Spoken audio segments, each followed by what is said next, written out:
My dream is just to be the best at whatever it is that I'm doing. But I know that comes over time. The more I go through life and the older I get, no matter how old you are, no matter how much you know, even if you're the best in the world, you still need that coach. I'll be doing this until I'm 80 years old. I'm clipping that. We're keeping that. I hope so. It's a lot of work, but hey, as long as you enjoy it, it's all that matters.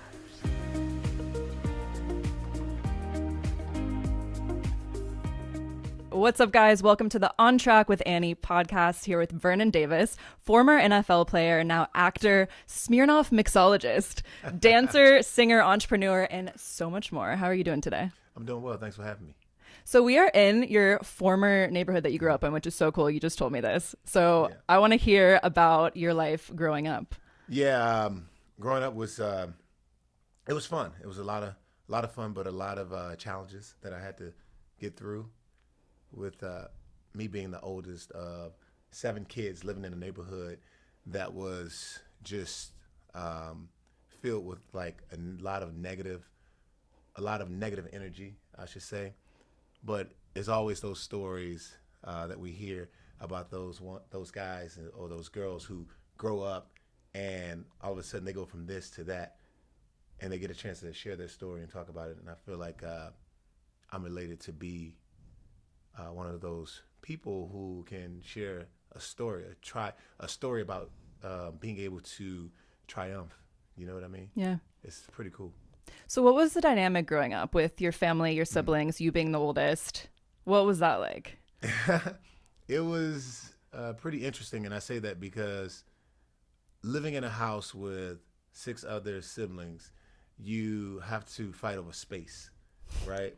Whether it's Christmas, whether it's just clothes being folded up in this corner or that corner. I had to worry about my brother, Vontae, taking my underclothes. He would always take my undershirts and socks and just take them. And when I would look for them, I'm like, where'd my socks go? Vontae's wearing them. So it was a lot of that going on. Oh, they looked up to you. Yeah. So getting into football, when did this start? Football started for me when I was in 8th grade. I didn't play football in Pop Warner. I tried to play, but then I gave up. I just felt like I didn't really give up. I just felt like it wasn't for me. And I would focus on basketball and soccer. I was also a tumbler on the cheerleading team in grade school. Me too. Oh, really? Yes, and you did track and field. I did. Same. I did. Okay, Yeah. So that's really hard to put the two together. It is. So the tumbling, what was your skills that you had? Did you have a full... I was the guy who would do the backflips in front of the girls and throw them in the air and things of that nature. How long did you do that for? I did that for 2 years. That's amazing. So then after you did the tumbling and all of your sports, what made you dive headfirst into football and have that be kind of like your main thing? Well, I didn't fully embrace football until I arrived at Dunbar Senior High School. That was 10th grade at that time. And I felt like when I walked into the gym to play basketball, which is something that I always wanted to do, they had their favorites. So when I realized that, I was like, you know what? I have to, if I'm going to be good and show the colleges that I can play this game, I have to do it right now. I didn't get that opportunity. So I walked into the football office and I asked my coach if I could try out for the men's football team. And he said, what position do you want to play? And I said, anything that has to do with scoring touchdowns. And that year, I just blew up. In what way? All of the schools wanted me. They were recruiting me. They couldn't offer me because there were some rules in place, rules and regulations, of course. They couldn't offer me, but there was a verbal offer, verbal commitment to me, and that's when it started to happen. And by 11th grade, I was like one of the top players in the nation. It's interesting when you're growing up and you have a ton of sports that you're going through and you're trying to figure out which one sticks. And it seems like for you wanted to do it all, as you still do. And you stuck with football because you're like, well, I actually have something here. So did you know going into it, like you're like, I want to play at a pro level? Going into football, I knew that, how can I say this? I knew that I was going to make it in football or basketball. I just knew, I just had this confidence about myself where I just knew that it was either going to be one or the other. And so when I learned that football, I could actually play this game of football, I just kept going with it.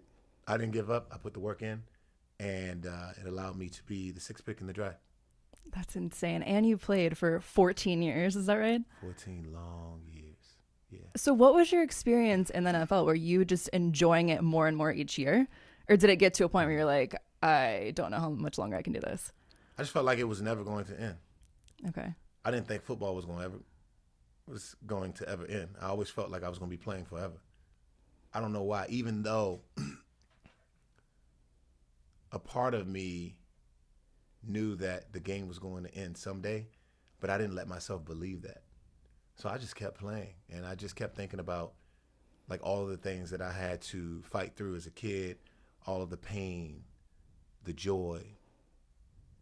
I put all of it together, and it created this passion inside of me, which allowed me to be where I am today. And I continue to carry that same energy with me in everything that I do. It's interesting too in football because I feel like the main goal is going to the Super Bowl, right? Like you want to play until you get to that top level. So for you got to the Super Bowl, you won the Super Bowl. What made you continue to keep playing and then also switch teams after that? Like I said, I just enjoyed the game. I was having fun. It was a sport that I loved. And when you love something, you always want to be surrounded by that one thing and be a part of it. And I think after I left Denver, the Washington Commanders, they were the first team that reached out. I felt like they were the only team that was interested in me. And I say that because there's just this gossip going around saying that I was banged up, I was hurt, I was getting too old. But that wasn't the case. I guess when your numbers aren't high, well, I know this to be true. When you don't have the same numbers you had when you were at the top of your game, then teams will look at you like, oh, what happened to him? What's going on with him? So when I got to Washington, I took a huge pay cut. And I didn't let that bother me, but I did contemplate retirement. Like I just couldn't get it off my mind. I was like, I don't want to do this no more, but I didn't.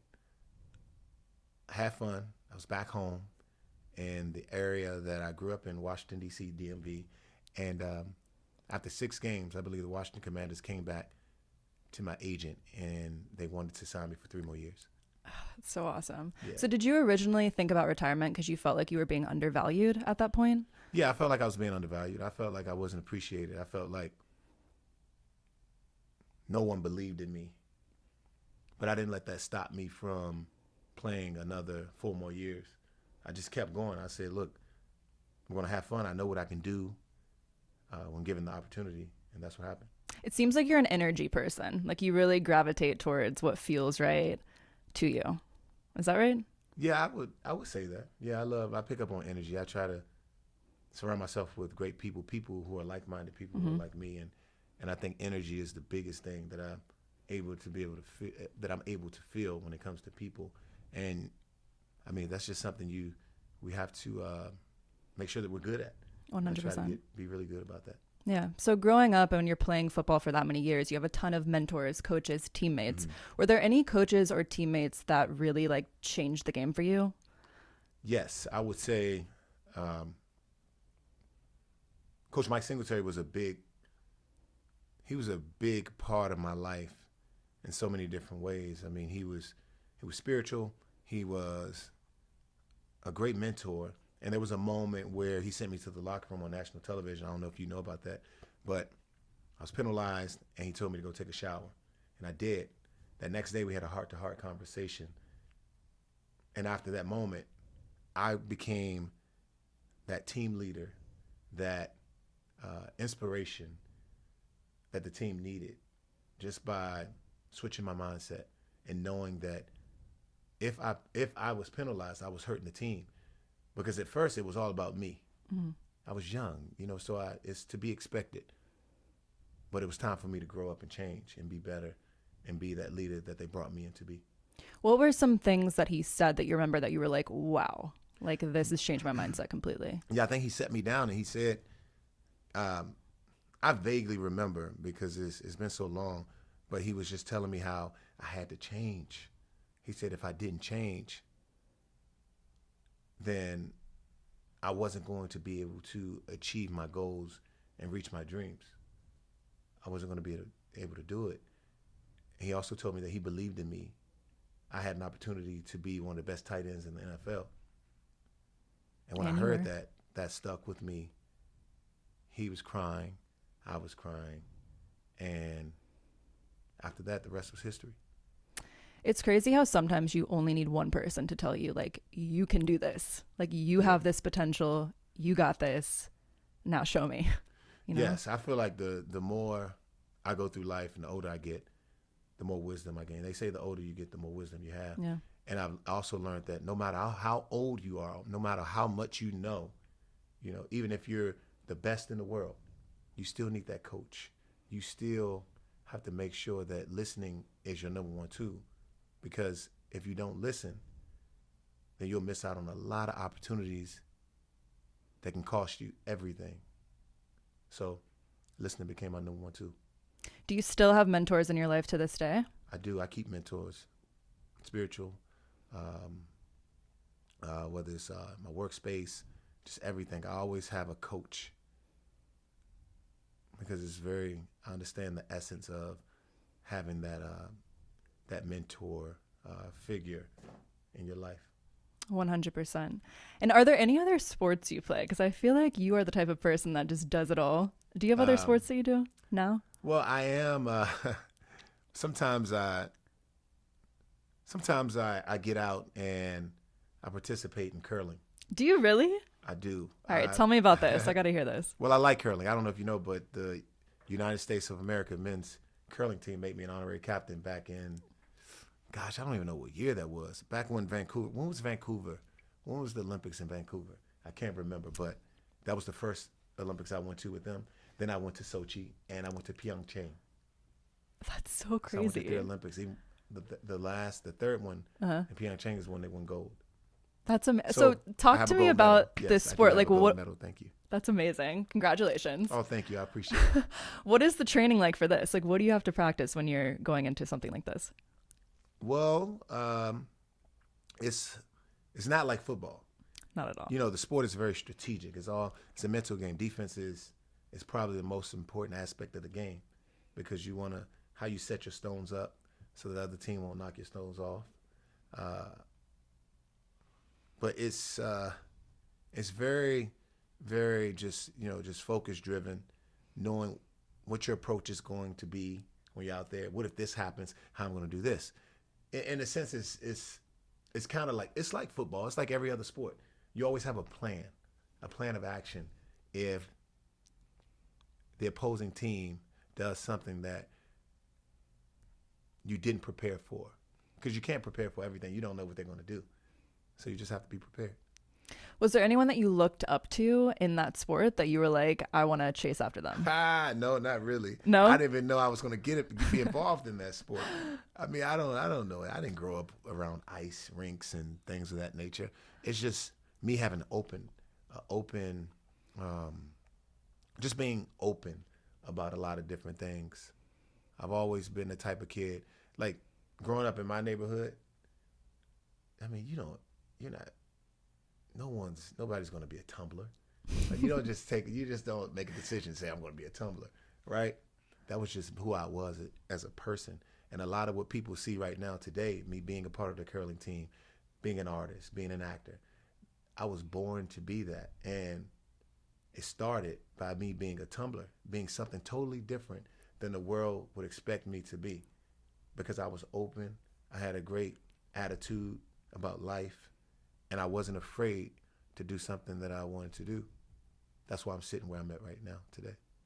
It's something that, when I messaged you, I told you this, but I was like, the thing that I really like about you and that inspires me is that you don't stop at one thing. You want to try it all. You want to really take advantage of what life has to offer. And any opportunity that comes your way, you're like, I'm doing it. Yeah. Let's see what happens. Yeah. And I love that because I think that's so important, is to not waste the time that we have and to really see what you can do.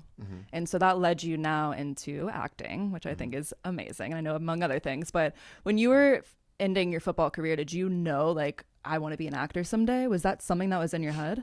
No, I never wanted to be an actor. I think for me, that started in college, where I woke up one morning and I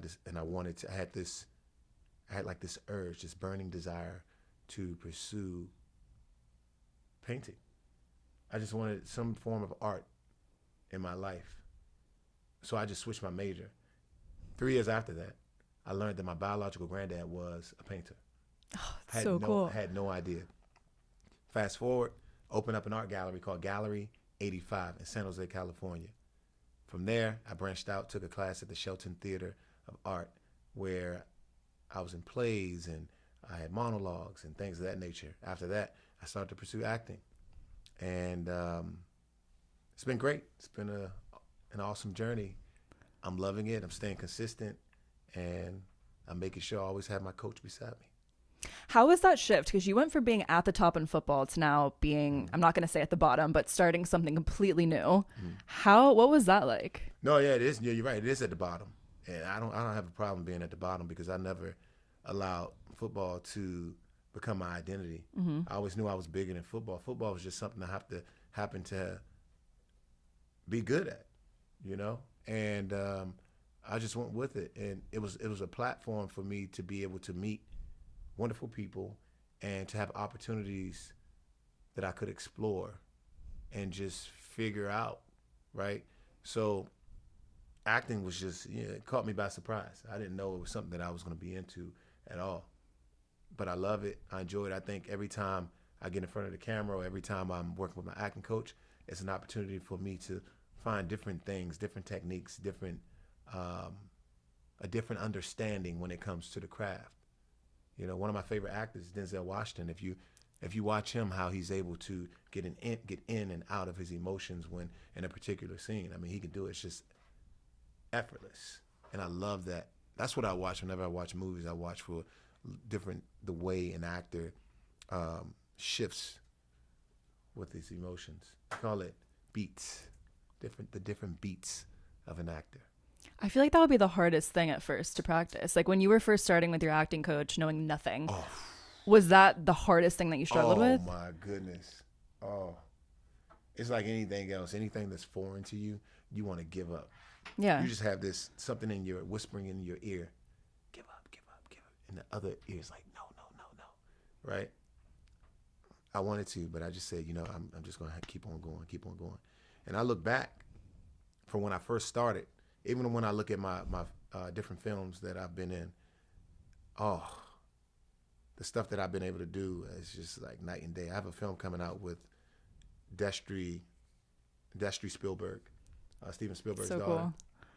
I don't want to say what character I played, because I don't want to give the movie away. Okay. But the character that I played, oh my goodness, I wouldn't have been able to play that character 5-6 years ago. It just wouldn't have been able. I don't know if I would have been able to pull it off. So what changed? I think what changed is just my process, my approach to the craft, like the work, the research, the backstories I come up with, my as-ifs, like just everything that it takes to bring this character to life. What is he going after? What is his overall objective, and what is his objective from scene to scene? You know what I mean?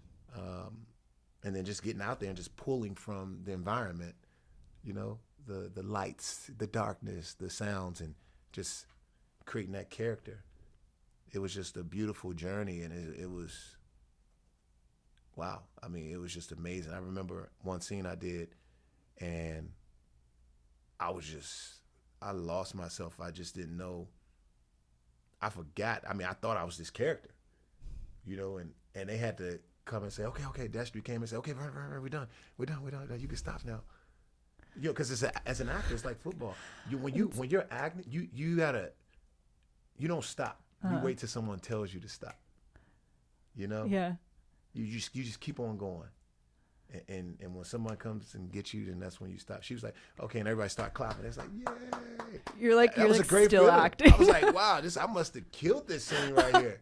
This must. I can't wait to see this scene. I mean, I can't wait for the world to watch this movie so they can see the work that I put in. I mean, even sitting in the chair with special effects, I had to sit in the chair for 6 hours a day. Are you kidding me? 6 hours a day. Is this like a sci-fi for movie? 6 days. No. I'm like thinking it's like, so you're like painted in all these crazy colors. Yeah.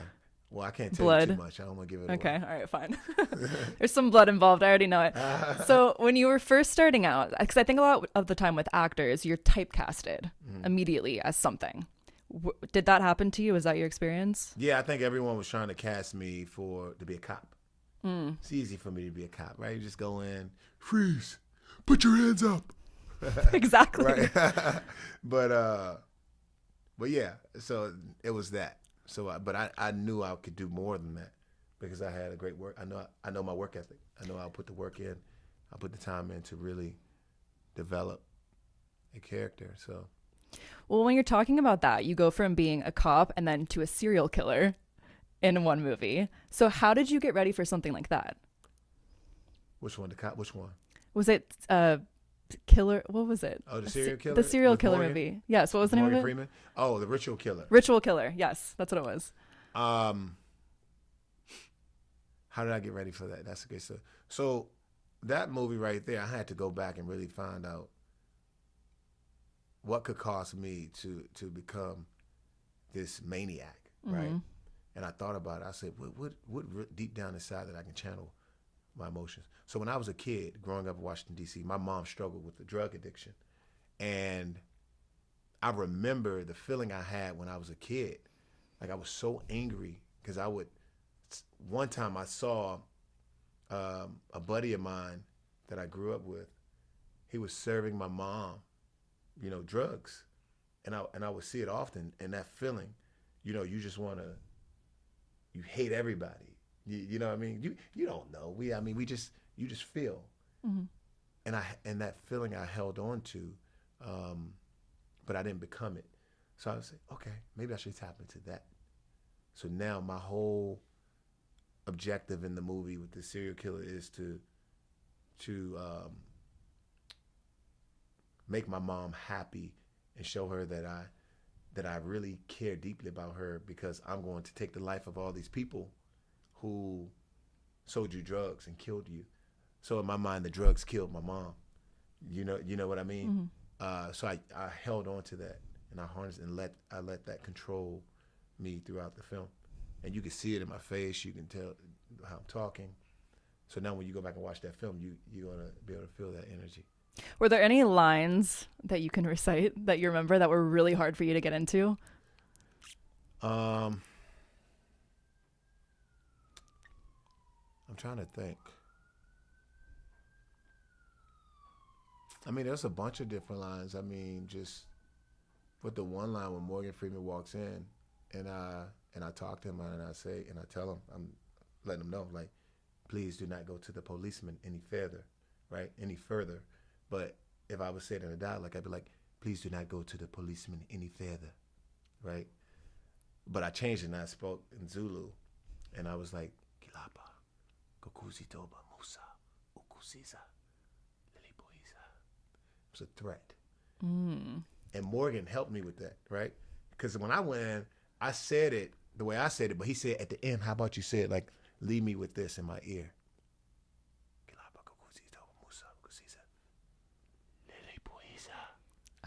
You know what I mean? Intense. Yeah, it goes from being to intense. Yeah, he's like, whisper it because it's a threat. Like if you're threatening me, you're gonna like, you know what I'm saying? Yeah. So I wanted to give it that, and Morgan said, do that, try this. I love that they're so all cool. giving you like helpful tips too, because you need that when you're doing a new role. It's so helpful to have someone like that in your ear. No, it is. Yeah. So you're talking about feeling your emotions and getting into the character. Did you ever meditate in order to do that? Like, how are you able to feel such emotion when going into acting? Well, it's scene by scene. So if you think I have 3 weeks to a month to really prepare and go through these different emotions based on the scene. So when I'm working it by myself or with my acting coach, I feel it. So now when I get in front of the camera, I relive those feelings. But I don't know what else is going to happen. I might do something I didn't even plan for because the emotions are just moving me. You know, the words are the words, but it's the emotions behind the words that move you to do certain things. You know what I mean? Yeah. So who are some actors that you really look up to? Some actors that I look up to. Denzel Washington. I love him. Viola Davis. I think Liam. No. Maybe Liam Neeson. No. Gerard Butler. I like him. He's a great actor. Yeah, those are some of the guys that I really enjoy watching.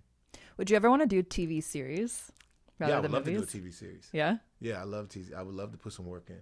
That's a lot of hours, a lot of work, but you know, and when you've done a lot of projects, you learn that, you know, patience, and you get used to like the schedule when it comes to like production. And it's cool. You just rock. So when it comes to acting, relating it to sports, I feel like actors, like, they get a lot of no's. You go through a lot of auditions and you kind of go through this process to finally catch your big break. And it's kind of similar to when you relate it to something like the Super Bowl, where you're like waiting for that big moment. How did the two differ for you mentally? With the acting in the Super Bowl? Like that big win that you're looking forward to. I don't know, you just go into it with the winning attitude. You know that you've prepared, you put all the work in, you've planned, and this is the biggest moment of your life. Everything has to be important, from every block to every catch, to every tackle, every pass. Everything has to be equally important. And just like when you're acting, every role has to be equally important. You have to approach it the same. There's no slacking. There's no, I'm going to do this that way. You have to plan the same way you did for the last one, for the first one, as you do for the last one. You know, you have to keep that attitude. It's all the little details too. The details. It's the little things that allow the bigger things to happen. 100%. So when you have these movies come out, do you have family nights where you all watch it together? Yeah, I have like, I'll do a premiere, like especially in Washington, D.C., so my grandmother can be a part of it. I did one for the Ritual Killer. I had all my friends and family come out. What does that look like? Do you have a cookout? No, you just have a step and repeat. You have, it's free popcorn, free soda, all you can drink, all the water you can have, just candy, everything. You got the cameras, the media, the news, taking pictures, cheek, cheek, like this, posing. What's up? You're like, this is my moment. I love this. It's just awesome. It's just cool to be able to share those experiences. Like, because you said time is everything. You can't get time back. So any moment you have to be able to do something like that, take advantage of it, because, you know, time is short during our time on Earth. Yeah. What does your family say about all the acting and stuff? Oh, they love it. I mean, they love it. They get excited about it. They're always talking about movies. They're always asking me about certain things. Even when I'm in the public, everyone's like, "Hey, Vernon, when the next movie coming out? Oh, I saw you in The Ritual Killer. Oh, what's that movie you're doing? Yeah, coming out with Destry Allen Spielberg." Like, it's just, it's funny. It's interesting. Yeah, and I feel like with acting, it never really ends, because there's always a role for something. Like, you know, you can always be used for something. I'll be doing this until I'm 80 years old. I'm clipping that. We're keeping that. I hope so. That would be amazing. Yeah, I'll be doing this till I'm 80. That's so cool to hear. See, I love that you're really passionate about this, and I can see it when you talk about it, which makes me so happy, because it's like, it brings me joy too. Gives you chills too, right? Yes. I just love, like, whenever I talk to someone and they're passionate about something and you feel it, there's nothing better. Yeah. There is nothing better than that. Yeah. And so you also did a rap song, 1, 2. Oh yeah, I did. I want to hear about that. I haven't done. Oh man, I haven't. The rap, I got to get back to that. I took. Do you know how to freestyle? I can freestyle a little bit. All right, let's hear it. Let's hear it. Oh, I'm supposed to do a beat. Get a beat. You get a little beat going. All right, ready?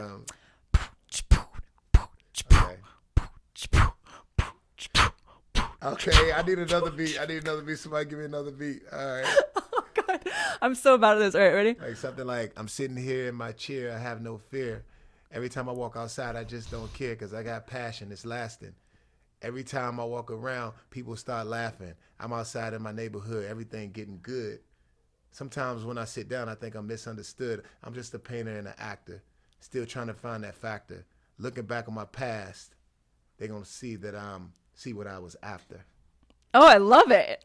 Wait, that was so good. My beats are awful, but I will practice, I swear, but that was great. Yeah, wow, so it just comes to you. Yeah, well, it comes to you with like what the environment is and what you're experiencing too. Yeah, just like what I can rap about anything. I mean, I can just make stuff up. It's cool. I mean, I have one of my songs that I placed in this song. It's a movie called 72 Hours with who's in that with Sam Tremmell. Gosh, there's some good actors in that movie. Cam. But it's a movie called 72 Hours that's coming out, and I put one of my songs in there. Did you? Yeah. At the end? It's called Brody. Yeah. Okay. It's so when I walk out, you see me for the first time, my song is gonna be playing when I walk out. Like, that is such a 360 I'm eating my moment. cheeseburger, and before I go beat up on these guys, you gotta see this movie. I'm bad in this movie. Getting the guns. That's so crazy that your song. That's so cool. Yeah. You're eating a cheeseburger during Wait till you see the movie. I think it's one of it's a great. I think I did a great job in this film. When I watched it, I was like, wow, I couldn't believe it was me. Just how it was moving from a tactical standpoint. That's the best though. When you surprise yourself, you're like, holy crap! Like I did this. Yeah, that's the best thing to see. It was awesome. Yeah, and so you also were in Dancing with the Stars, right? So that is interesting to me because I feel like with football and with athletics, like you're very stiff. Yeah. Like we all are. I am. How did you learn how to dance with like flowiness and get into the character of that? Because it is kind of a separate character as well. Yeah, it is. I think just putting the time in, just learning the craft, learning what I need to do to go out and be as effective as I possibly could, and just putting in just time, just dedicating time to whatever it is we had to learn. What are some things that we don't see on camera? Behind the scenes. With the Stars? Yeah. Oh, you don't see the people that who want to quit. There's a lot of sometimes people just there's intimate conversations about I don't know if I can do this anymore, or maybe arguments, a bunch of arguments, things of that nature. It's a lot of stuff you don't see that happens. Yeah. So when you went to Dancing with the Stars, coming out of it, this was before you were in acting, or was this during the time? That's what the Stars was. The year I retired. First year I retired, I believe it was 2020. Yeah, 2020. That was the year I walked away from football. Did you ever see yourself going back to dancing or singing, or did you want to just stick with acting after trying both of those things out? I still dance every now and then whenever I'm out. You do? I dance. Yeah, I show people different moves. I can flip, whether it's a flip or. What kind of music? I like the bachata. Boop, boop, boop. Nice. Just get down. You got to teach me. I'm literally the worst dancer on planet Earth. Trust me, that's fixed already. Don't worry. Okay. We'll get a little foxtrot going. It's my feet, my hips. I'm like, I don't know how to put the two together. Oh, I got you. Don't worry. You just got to move your hips. You're an athlete. I see you on it. I see you on Instagram. But that's the problem is because of athletics and cheerleading. I'm like used to being like 1, 2, so stiff and tight that I'm like, I don't know how to be flexible. Yeah. Like, you'll figure it out. I promise you. Don't worry. All right. So what is your day-to-day like now? Oh, wow. You have a lot of friends here, family. I know you have that. Yeah, it's like, one of my hobbies is just when I don't want to say downtime, but like it's never really downtime because I buy a bunch of real estate. I like flipping residences and things of that nature. I have some real estate in Ohio. I'm a Jamba Juice franchisee. I've invested in so many different things. So I spend a lot of time on that. I'll get up in the morning. I'll eat a light breakfast, go work out. And between that time and after I work out to the time I go to bed, I'm just always on Zoom calls, checking on real estate, maybe driving to check on a property that I just acquired, looking at deals. And so many other things I invested in. Like I got this car business that I started with a buddy of mine from college that we've been working on. It's been a lot of fun. is rideshare. What else? And I have a trucking business in Atlanta. Just invested in this complex called Legacy Sports Complex, which is awesome, by the way. Tell me about that. Oh my gosh! This venture has been amazing. Not just because of the success from a revenue standpoint, but what they've been able to do. Like, you have guys like Mohamed Sanu, who played in the NFL for quite some time, and a bunch of other guys who are former professional athletes who are actually training these kids, right? Wow. It's all about the kids. And then there's a medical component that they're adding to the business model that's going to take off. But even without the medical component, I mean, this business has been like nonstop. Wow. It's been awesome. Dustin is the creator of this. He's just like, you don't really invest in the business. You invest in the people behind the business. Always. You always want to look at the people behind the business. How loyal are they? How true are they? And that's what I look for. That's what I learned. I want to meet these people and see what they're about before I put money into this business. Well, because that's going to be the brand, and that's also what you're surrounded by and what you're listening to often. So if you don't, you're just constantly going to be on different pages, and you're going to butt heads, and it's not going to be a good vibe for you. Absolutely. So is this something that you're going to keep growing in different areas? Oh yeah, it's going to grow. We're on our third location at the moment. What's the goal for that? The end goal? All 50 states? Just hit every state, the states that make sense, and to continue to bring on good people, bring on athletes, and who want to work with the company, the brand, and just grow it. You know what I mean? Mm-hmm. So, yeah. Has there been any business that's really surprised you with its growth out of all the ventures that you do? That surprised me with its growth. Yeah, Pathwater. Okay. Pathwater has been amazing. I mean, where we are right now is incredible. The different raises that they've had, and just everything about them, how they've been able to raise capital to continue to grow the brand, and it's just been truly special, the journey. I'm just waiting to the day that the company gets acquired. That would be sick. Oh, we have go public, you know? That would be sick. Just waiting on that day. It's going to be a great day for everybody. Have you ever, this is like an interesting thought because you said you painted. Right. Have you ever painted like a logo or something for one of these businesses? Painted a logo? No, I haven't. That'll be my next thing. That would be really cool. So I was going to say incorporating painting to one of these businesses could be sick. Or even something on one of the walls. That would be really cool. I know. All right. So do you have a gym at home, by the way? When you said you wake up, you work out? Yeah, I do. But I go to this gym by my house. I've been going there for about 2 years now. Do you have a coach or a trainer, or you do your own thing? No, I do my own thing. Nice. At this point, I've been working out so much, all my life. So I think I know what I'm doing when it comes to the workouts. Yeah, I wanted to hear about that a little bit because I know that you ran an insanely fast 40-meter yard dash, right? 40-yard dash. 4.36. It's documented as 4.38 or 4.39, but I ran a 4.36. Take it down. We got to get the real time. Say. All right, we're putting it up here. And then you also squatted like, was it 700 pounds? Something crazy.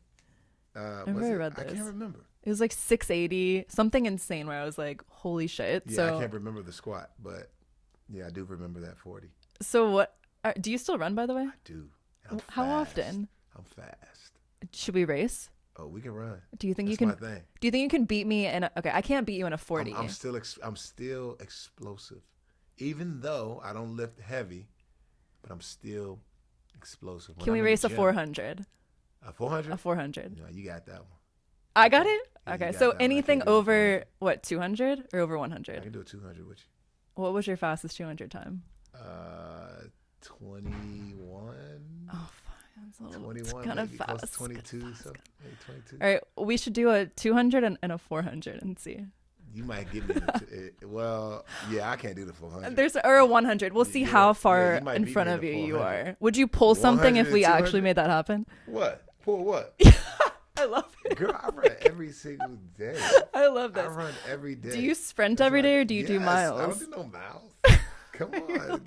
You're like, miles? What is that? I'm not running no miles. No way. See, I run like 5 miles, but I'll do twice a week of sprints at the track. What? You put that GoPro or that camera on your back and let me be a part of that journey with you. That would be sick. Yeah, because I'm not running with you. I'm not doing that. That would be sick. I'll sprint. That would be funny I'll as hell. sprint, yeah. I'm down for that. So what is your training like? Give me like a day of training for you. Day of training. It's different things. So maybe I'll go into the gym. If it's cold outside, I'll run indoors. They have that free range treadmill. I forget what it's called, but it doesn't have any buttons on it. You just run, get on and run, right? Mm-hmm. So I'll do that for maybe do 15 to 20 of those. Are you talking about the curve one? Yes. Okay. I do maybe 15 to 20 of those sprints for like holy shit. maybe 12 to 15 seconds. What's your I'm running recovery? full speed, like 30 seconds. Oh my God, that's 10, 12. 20 to 30 seconds. Holy shit, that's Anywhere from 20 to 30 seconds, depending on. I'll start off at 20. I'll start off at like 15 to 20 seconds, and then as I go up, I'll take it to 30 seconds. Mm-hmm. I'll just go. Do you lift on those days? Yeah, I'll lift on those days. Okay, I so run every single day. I'm sprinting every single day. oh my God. And the next day, I might go in and I might do some, like I'll focus on my footwork. Mm-hmm. Like I'll do ladders in and out, in and out, in and out. Mm-hmm. I just have this thing in my mind going over. I have to do something that's similar to my training for football. Like I train like I'm about to play a football game. You know what I'm saying? Yes, because so I used to do bodybuilding competitions, like the bikini, right? And going from track to that, I was like, I feel like bored and I just feel like not athletic. When you're training, you want to feel like an athlete. So it feels like you're getting somewhere, you're moving, you're excelling. I just have that. I just know what it feels like to get ready. Like I have to feel that. When I go in the gym, I got to be able to move differently when it comes to the other people in that gym. Yeah. Like I want them to be able to say, "What is he doing?" Or "Look at me." Do people ask you that? I want to get your attention. When you see me, there's something different going on over there. He's a different breed. It's something different. Yeah. It's just something different. Yeah, no, I'm sure people do come up to you and they're like, what are you training for? Yeah, if they don't know me, they just watch me. Mm-hmm. But the people in the gym, they don't really bother me or anything like that. But if it's someone that maybe they see me come in the gym, maybe they don't. Mm-hmm. But they're trying to figure out, I just catch them like, what? Like, and you're looking out your side vision, you're like, what? Like, what's going on over here? So I'll do that. Who's this guy right here? Who's this guy? I'll do that too sometimes, and I even will practice like flips in the gym sometimes. Like I don't know why. Like I'll do standing back tucks and stuff just to keep practicing. And people will be like, "Are you like training for something?" And I'm like, "No." Like they're like, "Why are you doing this?" I'm like, "It's just life. It's just fun and different, and it's like exciting for me." So it's probably the same for you. You're like, I'm just, it's normal for me. It's normal to try out different things. Yeah. Do you still squat really heavy or no? No, I don't at all. Mm-hmm. Yeah, I use body weight or light dumbbells. Bands? Do you use all that? I use bands. Yeah? Yeah. Do you have a split where it's like legs, upper body, or do you just go in and do everything? I just go in and do everything. Yeah? Yeah. How long are your sessions?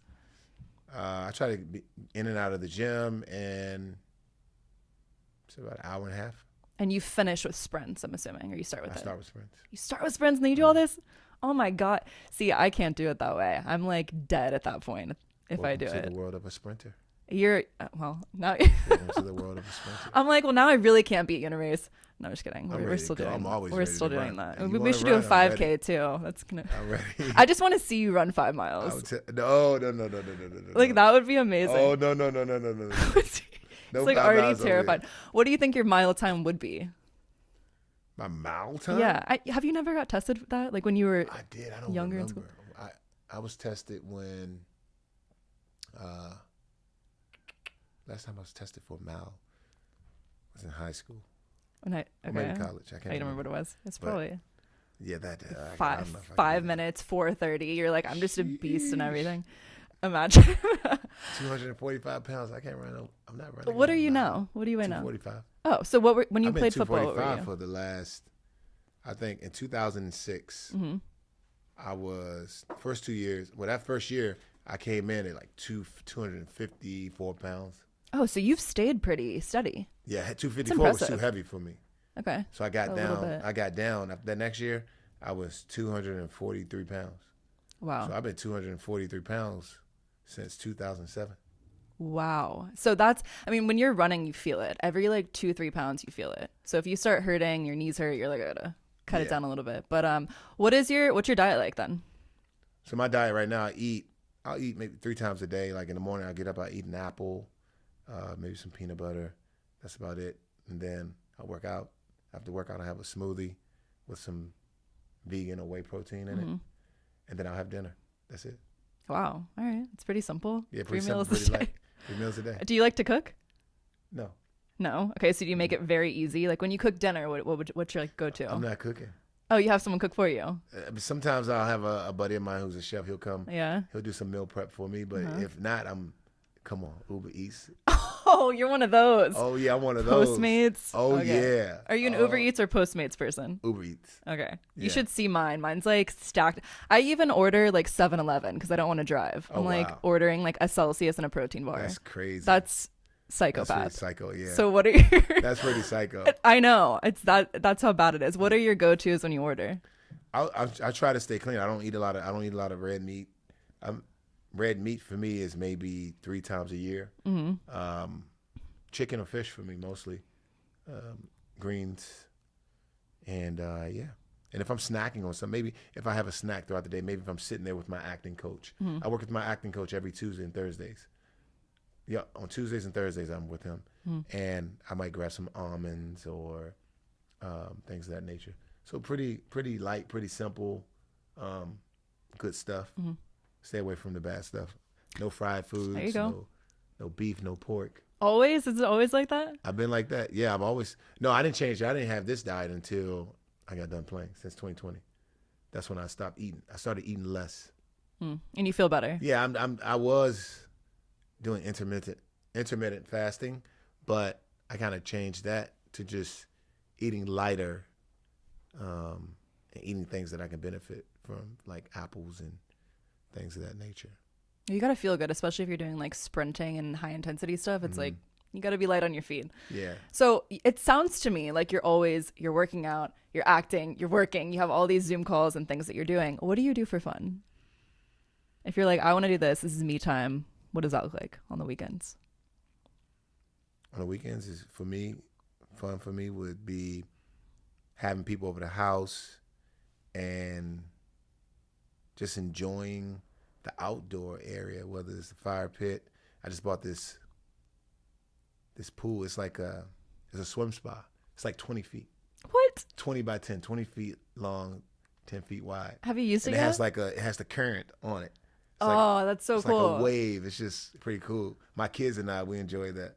You've used I it have 3 already. kids. Yeah, I have Gianni, who just got offered by the University of Maryland. No way. Yeah, he's That's so exciting. He's talented. My youngest son is very talented. He's going to be amazing. He's 9. What's his name? They're athletes. His name's Valon.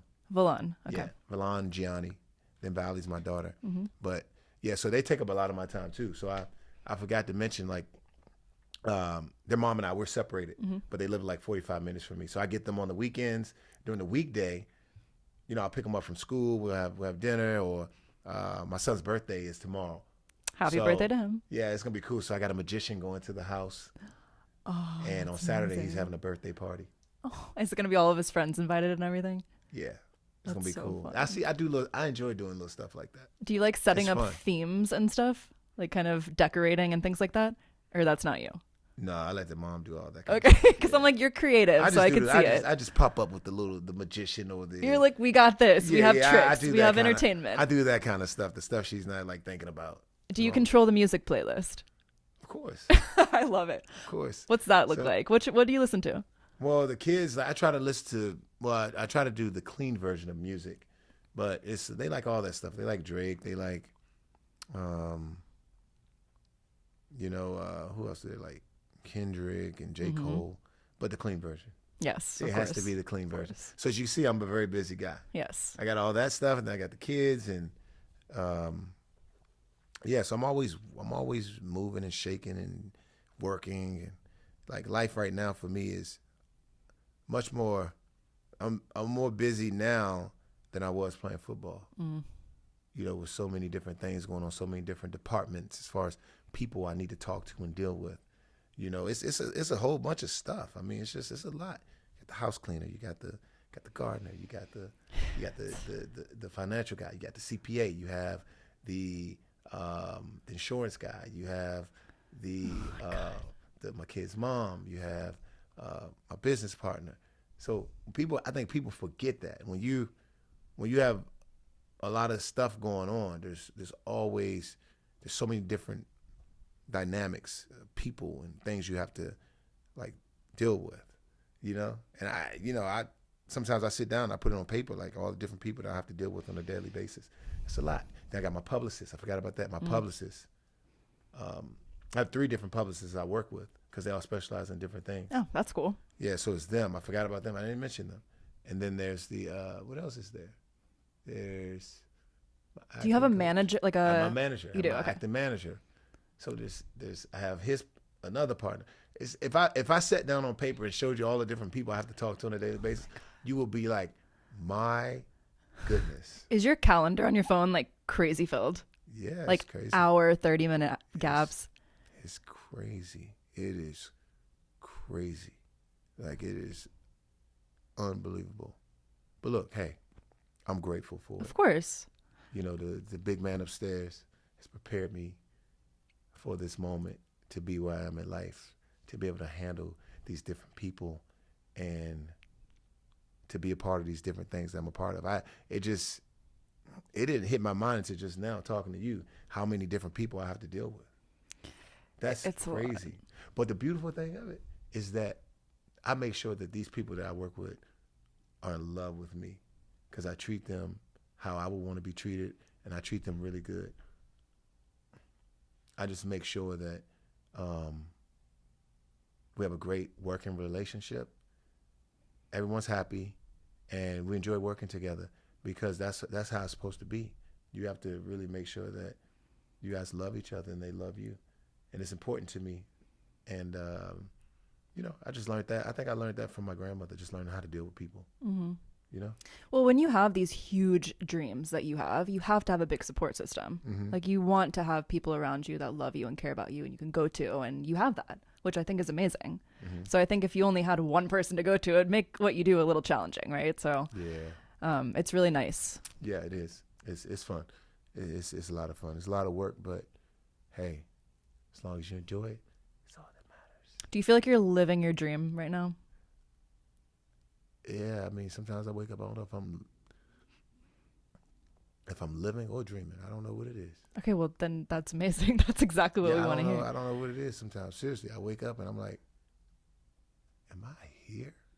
Where am I? Like, what's going on? When you wake up at your house, you think that's the first thing. Yeah, I'm like, or sometimes during the day, I'll be riding an Uber. I'm like, am I really living right now? That's interesting. Is this the next life? I don't even know. Oh, like you kind of put your brain out of your body for a second? Yeah, it's like, am I living? Like, am I really here? Oh, that's interesting. Like, I don't even know. What causes that? When did that start? Always, or? Because I'm just so like, I think it's just a combination of like just being grateful and just like feeling like everything's surreal because of what's going on in my life and where I came from and how it started. I don't even know if I'm here. Like if I'm. You're like, here. Are we in a simulation? What is happening right now? Like I'm just grateful. Like I'm so grateful to be where I am in life. Yeah. But I know every day that I walk out of that door, I have to make sure that I'm very careful. I'm very aware, and I'm just cognizant of like just what's going on around me. Because even though I am a likable person, yeah, people may love me. There's still people out there that might hate me because they don't know me. Mm-hmm. They know of me. They know the football player. They see me. I'm dressed nice. But they don't know me. They haven't gotten a chance to get to know me. But they might hate me just off of appearance because a lot of it could be jealousy, envy of a person. Just it's people that operate in that manner. So I have to make sure that I know how to deal with those people. I have to make sure that I know how to like walk and behave around those people. And I learned that from the locker room because the locker room, there's a lot of different personalities in that locker room. there's a lot of players in that locker room who are just have bad hearts. They're just bad people, right? There's a lot of people who come from different backgrounds, so you got to know how to relate to them, adapt to them. How do you do that? Are you someone that like kills them with kindness type of thing, or do you try to just be like understand? It's just like you just feel what's going on. Mm-hmm. Just like I can go to any environment. You can put me in any environment. I can go to the hood. I can go with the politicians. I can go with the president. I can go anywhere because I know how to operate in different environments. And you have to be able to know how to operate like that in life. So that's why when I go places, I'm always like really cognizant of what's going on around me. Okay. But most times when people see me, they can tell. I'm very, you can see through me. I'm very transparent. You're very genuine too, which I like appreciate. So you can see through me. That's why I'm saying, like, I feel like we should all operate in that manner. You should be able to see through people and see them who they are inside in the spirit, because that's the biggest thing that matters. This is like, we're borrowing this image that we have. This image it allows us to be able to conduct on a daily basis, because who we are is inside our spirit, the energy that moves this body. You know what I'm saying? Yeah, like and I think your energy should kind of like flow together. When you're with people, you should be able to kind of like reciprocate each other's energy. Like life is just like supposed to be like just simple, and you work. You just work, and you strive to be great during your time on earth, and just leave it all behind at the end of the day. Mm-hmm. And a lot of people do have walls up, I think, and it's something that whatever's going on with them, but a lot of people do, and maybe it's a confidence thing, or maybe they have their guard up because of things that happened. Yeah. But they're not transparent. And I think that's something that is hard when you run into people like that. Yeah, and I think when my book comes out, I think a lot what I learned too, that who I am right now in this present time, people either they know or they don't know, but the people who do know, they might forget how I started. I'm not the person I once was. They forget that I'm still, because I'm just who I've worked myself up to be, the work that I put into myself to be this benevolent, hardworking individual that you see. They forget that I grew up on welfare. I grew up with my grandparents. My mom was on drugs. My dad never really came around. My sister and everybody, mostly everyone that I lost in my family, I lost due to drugs. And they don't see that. They don't see that young boy who was fighting to be great, who was determined to make it from out of the environment that he grew up in. They forget about that. Even going back to the time I stood there, a lot of people don't know this. This is in my book though. I watched my stepdad get shot by his brother in 6th grade. Very unfortunate. But things happen out of our control. But it all worked in just making me who I am today. And I'm like I'm saying, that's why I said sometimes I don't know if I'm living or I'm dreaming. And it's hard with those things. I think, you don't forget it. It becomes a part of you, but you learn to process it in a new way. And you gain so much knowledge from it and learn how to deal with, each day in a new manner. Yeah. And I think that's so important because, where you came from is something that most people probably will never understand. Mm-hmm. And so I feel like you are living your dream now. And I feel like, you're living your passions, and that's so cool to see. Yeah, it's awesome. So what are your top 5 priorities now in your life? My top 5 priorities is, first and foremost, making sure I'm spiritually equipped every day I wake up, because that is my foundation. It's my structure of who I am. My spiritual life. It allows me to get through life. Secondly, my family. My family is very important to me. My job is to make sure that they can go through life comfortably every single, and that's every single person that I've known since the day I was born in my family. Make sure that they're comfortable, that they can get through life. I'm not going to baby them and take care of them, but I want them to know that they have some level of comfort. Now, the other part of their life, so that they can continue to go on in life and continue to evolve, they have to make sure they do that on their own. But I can come in and provide some kind of comfort. You know what I'm saying? So that's important to me. And it's God has blessed me, and my platform has blessed me to be able to support different people in my life and set up different platforms to be able to do so. But that's very important to me. My career,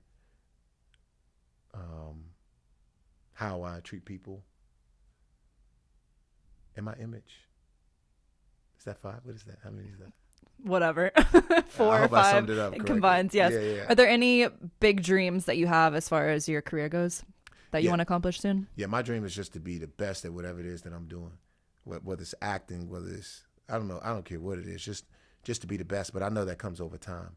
As long as I continue to put the time in and stay consistent and repetitive in everything that I'm doing, I know that I'm going to be great at whatever it is that I'm touching, whether it's business, whether it's and with business, I'm finding like different things now that I've gotten better with, and I'm learning what business is all about. Business is all about being creative. You can be super creative, and I think people forget about that. If you can come up with a creative way to do business with someone, that can be awesome. You know what I mean? You're gonna look back and be like, "Dang, I came up with this idea to be able to incorporate what I have with this individual." Like, you know what I mean? It's a lot of different things I can discuss based on what I'm telling you. But business is all about creativity. Well, and doing things in a different way. It's doing things in a different way. Like whatever exists, it's like, how can I make this cooler, different, better? Right. Whatever the case may be, and make it your own. Exactly. Add some personality, some flair to it, which I'm sure you are great at. So, no, I think that's really cool. So, when is your book coming out again? August. No specific date yet?